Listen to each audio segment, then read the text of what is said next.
Tiger reserve को लेकर ये बड़ी जीत है। देश का 56वां टाइगर रिजर्व बनेगा घासीदास। बता दें कि टाइगर रिजर्व लंबी कानूनी लड़ाई के बाद छत्तीसगढ़ को ये कामयाबी मिली है और इसी के चलते कहीं ना कहीं एक बड़ी कामयाबी छत्तीसगढ़ के नाम यहां पर हुई। जो लंबी लड़ाई लंबे समय से लड़ते हुए छत्तीसगढ़ शासन आ रहा था और अब कहीं ना कहीं यहां पर एक बड़ी जीत इसे मानी जा रही है। घासीदास टाइगर रिजर्व को लेकर छत्तीसगढ़ की ये बड़ी जीत है। देश का 56वां टाइगर रिजर्व बनेगा घासीदास टाइगर रिजर्व। लंबी कानूनी लड़ाई के बाद छत्तीसगढ़ को ये कामयाबी मिली है।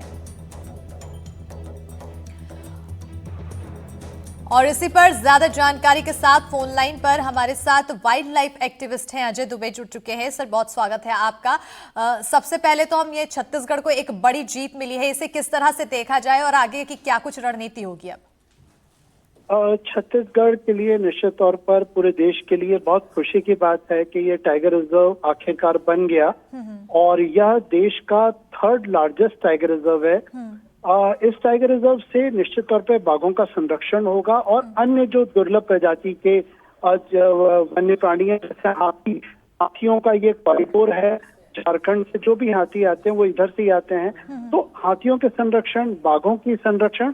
और यह भी बताना उचित होगा कि भारत के जो आखिरी 3 चीते 1947 में शिकार हुए थे वो इसी जमीन पे हुए थे।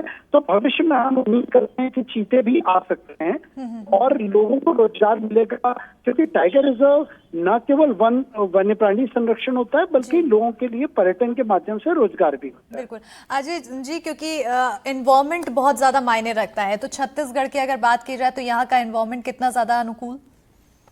छत्तीसगढ़ का अनुकूल है, बहुत अच्छा। ये बायोडाइवर्सिटी है और ये जो टाइगर रिजर्व है यह पहले संजय टाइगर रिजर्व से जुड़ा हुआ था जहां व्हाइट टाइगर मिला था। तो यहाँ की जैव विविधता बहुत अच्छी है और यहाँ के वन्य प्राणियों को यदि संरक्षण होगी, सुरक्षा होगी तो निश्चित तौर पर भविष्य के लिए एक अच्छा टाइगर रिजर्व बनेगा। बिल्कुल, भविष्य के लिए एक टाइगर रिजर्व तो अच्छा बनेगा सर, लेकिन आने वाले समय में इससे प्रदेश को और कितना ज्यादा लाभ मिल सकता है पर्यटन के लिहाज से, और फिर क्योंकि अब यहाँ पर वाइल्ड लाइफ चीजें और बढ़ जाएगी तो इस लिहाज से?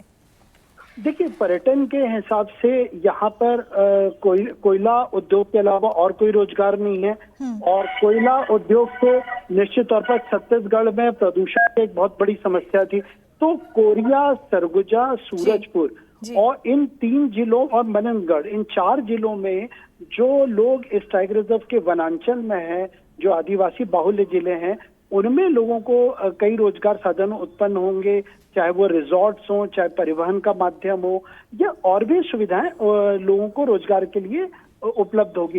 सरकार को अब आगे आना पड़ेगा और इस टाइगर रिजर्व से ऐसा कुछ माहौल बनाया जाए जिससे कि वन्य प्राणी और स्थानीय निवासियों में एक दूसरे में एक सम्मानजनक भागीदारी हो, इसको सुरक्षित रखें। बिल्कुल, बहुत बहुत शुक्रिया सर हमारे साथ जुड़ने के लिए। और अब कहीं ना कहीं एक छत्तीसगढ़ के लिहाज से ये बड़ी खबर तो है, बड़ी जीत है और अब आने वाले समय में देखना होगा कि आखिर किस तरह से प्रदेश में और बदलाव इसके तहत आते हैं। खबरों